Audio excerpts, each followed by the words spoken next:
Oke, jadi welcome back to Silent Trader Academy channel. Oke, jadi masih berjumpa kembali dengan saya, Om Silent, di kesempatan morning briefing hari ini, tanggal 26 Agustus 2020. Oke, jadi singkat saja ya, jadi morning briefing kali ini saya sudah nggak membahas mengenai market, ya, karena market sudah berjalan dengan semestinya ya, dia sudah mengikuti trennya, jadi nggak usah saya bahas ya. Ya, dia naik turun tapi tetap progresnya naik. Ya, nanti kalau memang tiba-tiba ada kenaikan yang dahsyat ataupun penurunan yang dahsyat baru kita bahas singgung marketnya. Tapi kalau nggak ada, ya sudah ya, kita tinggalkan dulu. Oke, pada pertemuan kali ini, ya, pada morning briefing kali ini saya mau infoin dulu.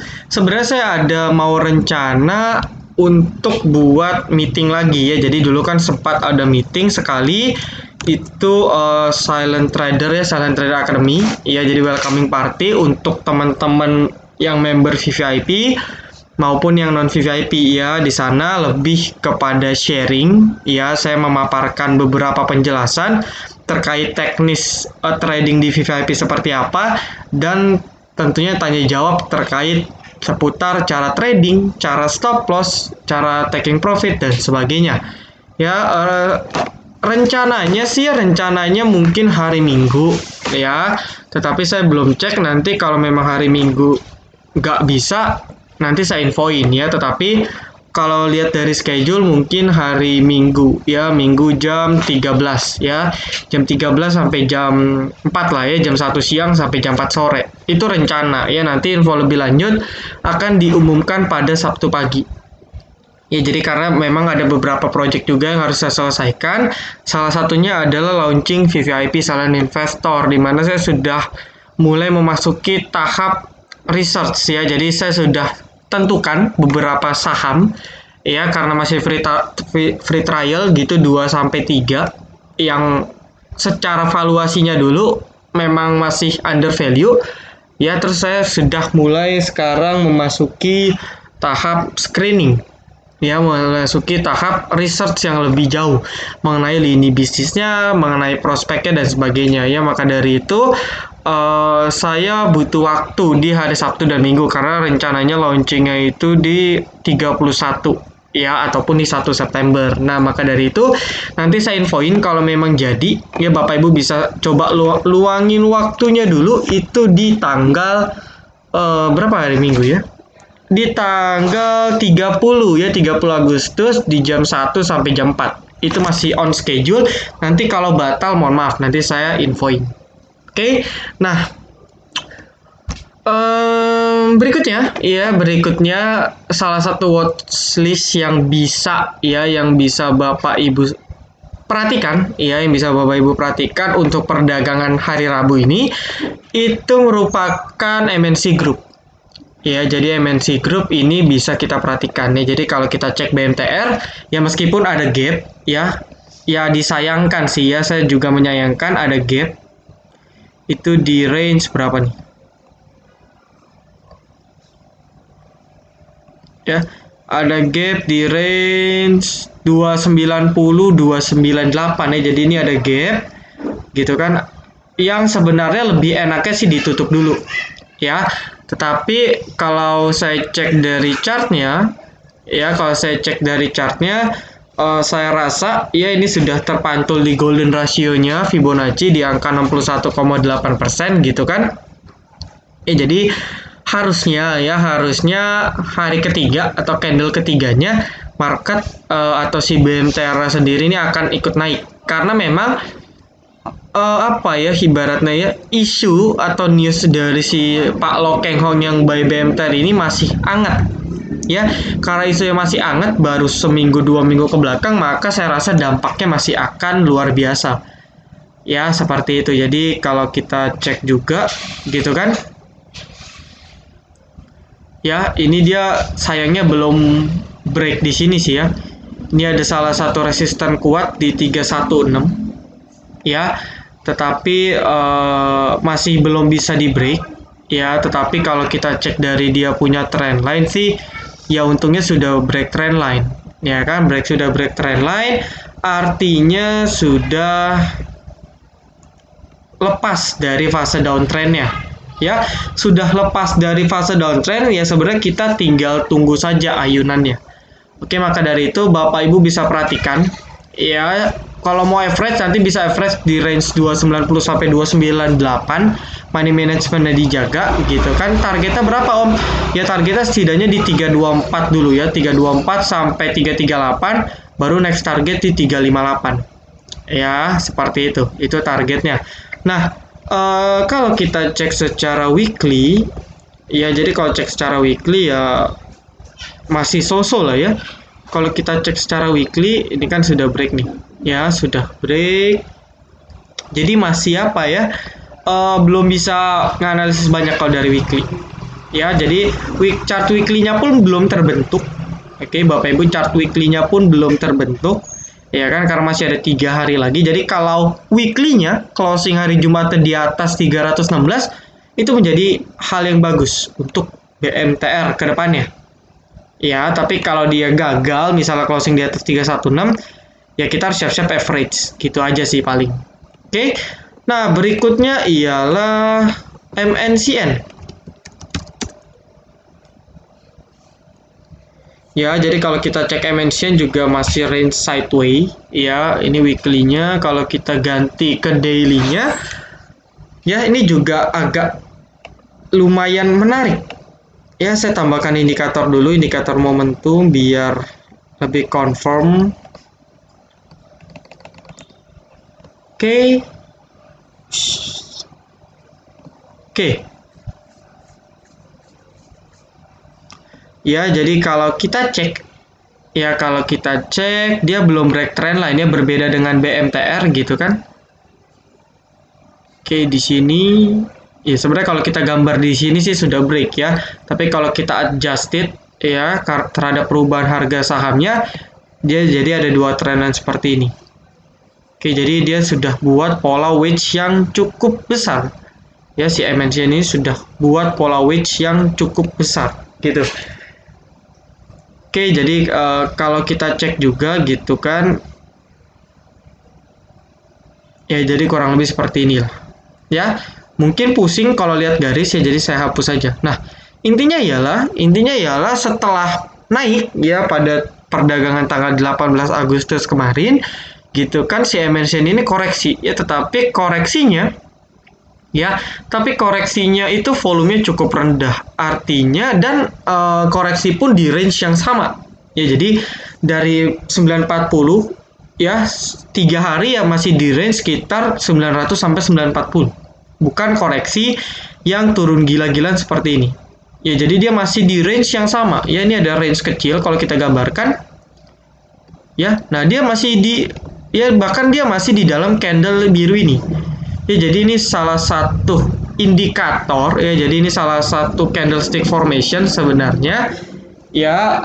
Saya lupa namanya, rising tree method kalau nggak salah ya. Jadi salah satu formation candlestick yang mengindikasikan bahwa akan terjadi continuation ya, dengan catatan nanti akan ada candle biru lagi ya. Jadi akan ada candle biru pekat lagi seperti itu ya. Jadi ada candle biru lagi seperti ini.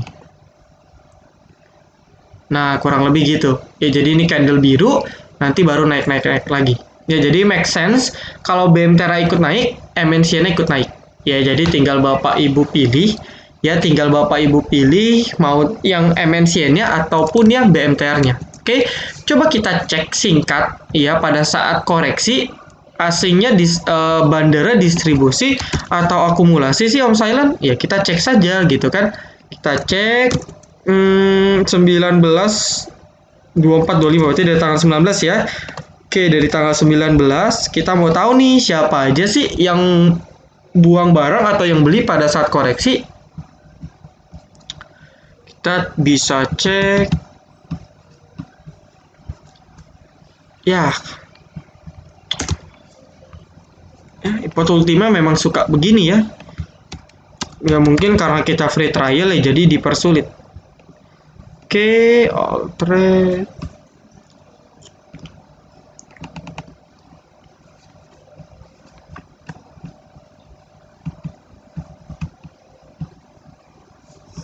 Oke, nggak kebuka. Kita ganti change screen mode-nya. Jadi kita bisa versi desktop.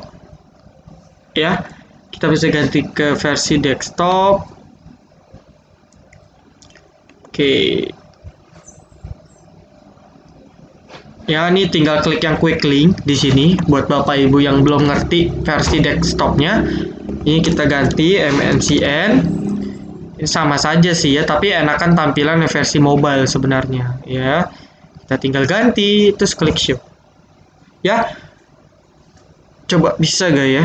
Ya karena memang sometimes di beberapa waktu gitu kan dia punya server lagi maintenance atau apa saya juga nggak ngerti. Oke, nggak kebuka. Ya sudah ya, nanti saya info aja di VVIP. Oke, kita lanjut ya, kita lanjut. Oke, jadi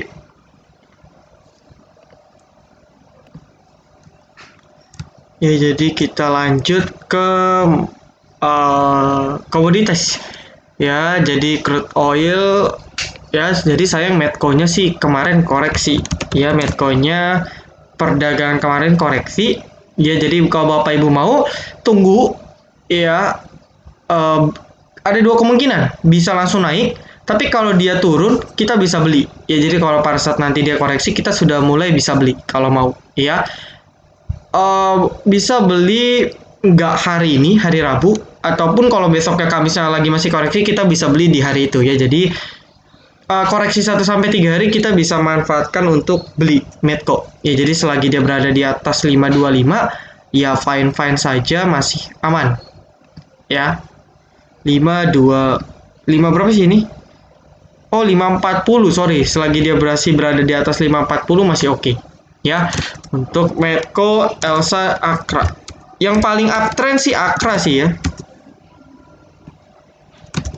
Ya, jadi Akra ini dia break trend line. Ya, jadi dia break trend line. Terus juga dia secara short term ini sudah menunjukkan fase uptrendnya. Ya, jadi Akra sudah benar-benar short term uptrend. Ya, tapi kalau kita cek secara weekly masih ada trend line major ya, trend line major di sini. Ya, di range sekitar 3003. Oke, pas di 3.300 kita ngomong. Ya, jadi kalau Akra bisa break trendline 3.300 dan kebetulan itu merupakan resisten kuat, ya ini menarik untuk kita mau swing ataupun mengambil short term trading. Ya, tapi kalau yang mau spekulasi ya dari sekarang boleh aja sih. Ya, dia juga sudah break support kecil di sini. Ya, tapi mungkin harusnya dia koreksi dulu ya, pullback dulu. Nah, pada saat pullbacknya kita bisa beli. Oke, jadi buat member VVIP bisa chat ke saya ya, tanya ke grup VVIP, Om Akra sudah menarik atau belum. Oke, berikutnya goldnya masih koreksi ya. Buat yang nanya MDK, PSAB dan sebagainya, saya nggak komen dan saya nggak rekomen dulu karena goldnya masih anomali sekali. Ya, jadi berdampak terhadap Oke, palm oil koreksi lagi ya, sangat disayangkan. Ya, jadi BWPT ya, yang masih hold BWPT ya tetap pakai trade plan. Oke, jadi masih di atas 107 ya, nggak masalah. Ya, jadi selagi masih di atas 107 nggak masalah. Ya. Oke, jadi kalau saya lihat sih ya mungkin butuh beberapa hari lagi untuk confirm. 1, 2, 3, 4, 5, 6 ya, mungkin minggu depan baru mulai kelihatan BWPT ya. Jadi dia punya CPO-nya juga masih koreksi ya, tapi kalau saya cek dari weekly sih sudah oke sih ya. Jadi weekly sudah turun cukup lama ya, sebulanan sudah koreksi gitu kan ya. Jadi diharapkan setelah 4 minggu koreksi ya, harusnya entah di minggu kelima atau di minggu ke-6 dia breakout ya. Jadi buat megang BWPT semoga